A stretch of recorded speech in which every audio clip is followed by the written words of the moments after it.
মাত্র 5 টাকার টিকিট কেটে ওয়াচ টাওয়ারে উঠে বাংলার গ্র্যান্ড ক্যানিয়নের ভিউ নিতে যাও। তো আজ বিকেলে এই ভিউ নেওয়ার জন্য আমরাও বেরিয়ে পড়েছিলাম গনগনির উদ্দেশ্যে। তো আমার বাড়ি থেকে যেহেতু গনগনি খুব বেশি দূরে নয়, তাই কিছুক্ষণের মধ্যে পৌঁছে গেলাম গনগনি। আর গিয়ে সবার প্রথম চন্দনদার দোকানে এক কাপ চা খেয়ে মুডটা ফ্রেশ করে গনগনির ভিতরে ঢুকে গেলাম।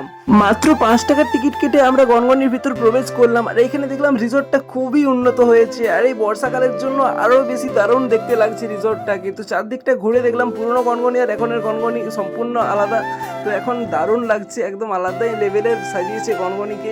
তারপর আমরা উঠে গেলাম গনগনির ওয়াচ টাওয়ারে চারিদিকে গনগনির ভিউ দেখার জন্য। আর গনগনির ভিউটা ওয়াচ টাওয়ার থেকে যা দেখতে লাগে না, মারাত্মক সুন্দর। সামনেই শিলাবতী নদীর ভিউ, পাশে গিরিখাত এবং তার পাশে নদী, মারাত্মক ভিউ দেখতে লাগে উপর থেকে। আর এখানে আছে হোমস্টে এবং হোটেলের সুবিধা, কিন্তু হোটেল বন্ধ।